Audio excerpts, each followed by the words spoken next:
व्यंजन संधि। दो व्यंजन वर्णों अथवा व्यंजन स्वर के मध्य में जो संधि होती है उसे व्यंजन संधि कहते हैं। अब इसका प्रथम रूल है, वर्ग का प्रथम द्वितीय तृतीय वर्ण उसी वर्ग का तृतीय वर्ण हो जाता है यदि बाद में स्वर हो। अपन वर्ग के बारे में पहले चर्चा कर चुके हैं, जैसे सुप, धन, अंत। अब अगर प वर्ग को देखते हैं तो प, फ, ब इस प्रकार से वर्ण चलते हैं। तो प की जगह इसका तृतीय वर्ण प, फ, ब हो जाएगा। तो ब में अ मिलाया तो ब बना। इस प्रकार अपना शब्द बना सुबंध। जगत, धन, ईश। यदि त वर्ग का तृतीय वर्ण देखें तो त, थ, त, तो त के स्थान पर द हो जाएगा और इस द में ई की मात्रा लगी। इस प्रकार अपना शब्द बना जगदीश।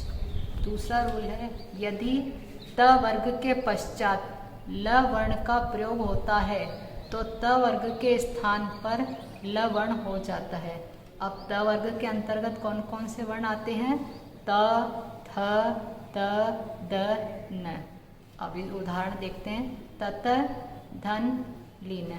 अब तत का त हट के उसकी जगह रूल्स के अकॉर्डिंग ला आ जाएगा तो अपना शब्द बनेगा तल्लीन।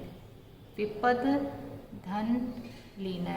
अब द की जगह भी अपना क्या हो जाएगा? ल, तो अपना शब्द बनेगा विपल्लीन। तृतीय रूल है, शब्द के अंतिम मकार के पश्चात कोई भी व्यंजन वर्ण हो तो म वर्ण अनुस्वार हो जाता है, किंतु यदि बाद में स्वर हो तो यह नियम लागू नहीं होता। जैसे सत्यम, धन, वद। अब ये म हट जाएगा और म की जगह अपना अनुस्वार लग जाएगा, तो इस प्रकार लिखेंगे सत्यम वद। अब पढ़ने में तो ये म ही आएगा पर इसको लिखेंगे इस प्रकार से, कार्यम, धन, कुरु। अब दोनों मिला के बने कार्यम कुरु। वर्ड तो वही रहेगा, सिर्फ म कार हटके इसका अनुस्वार बन जाएगा। विसर्ग संधि।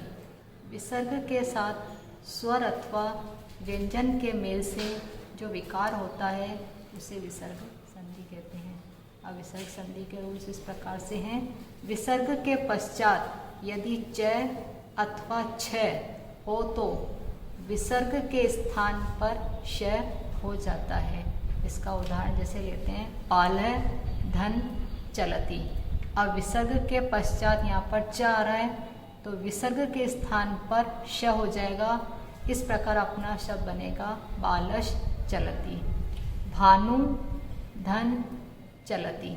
अब यहाँ भी विसर्ग के पश्चात में च आ रहा है तो विसर्ग हटके उसके स्थान पर श बन जाएगा और अपना शब्द बनेगा भानुष चलती।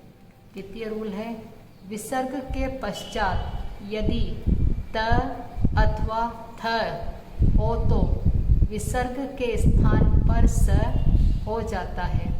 जैसे इसका उदाहरण इस प्रकार से है, निहि, धन, तार। अब विसर्ग के पश्चात यहाँ पर ता आ रहा है। अपने रूल्स के अकॉर्डिंग विसर्ग के पश्चात त होता है तो विसर्ग के स्थान पर स हो जाता है। इस प्रकार अपना शब्द बना निस्तार। दू, धन, थल। अब यहाँ भी विसर्ग के पश्चात में थ आ रहा है। अपने रूल के अकॉर्डिंग विसर्ग के पश्चात थ हो तो विसर्ग के स्थान पर स हो जाता है। इस प्रकार अपना शब्द बना दुस्थल। तृतीय रूल ये है कि यदि विसर्ग के पूर्व तथा पश्चात अ हो तो विसर्ग के स्थान पर ओ हो जाता है तथा बाद वाले अ के स्थान पर पूर्व रूप अर्थात एस जो इंग्लिश का एस का साइन होता है वो लग जाता है। अब इसका उदाहरण है कथ, धन, अपि। अब विसर्ग से पहले भी अ आ रहा है और विसर्ग के पश्चात में भी अ आ रहा है तो विसर्ग से विसर्ग हट जाएगा, विसर्ग के स्थान पर ओ की मात्रा आ जाएगी और ये वाला अ हट के इसकी जगह अवग्रह का साइन आ जाता है। इसी प्रकार स, धन, अस्ति।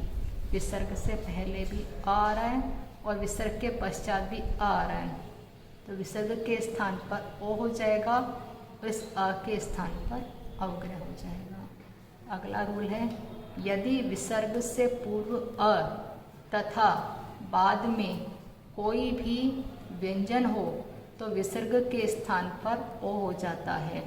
अब इसका उदाहरण इस प्रकार से, पुरः, धन, हित।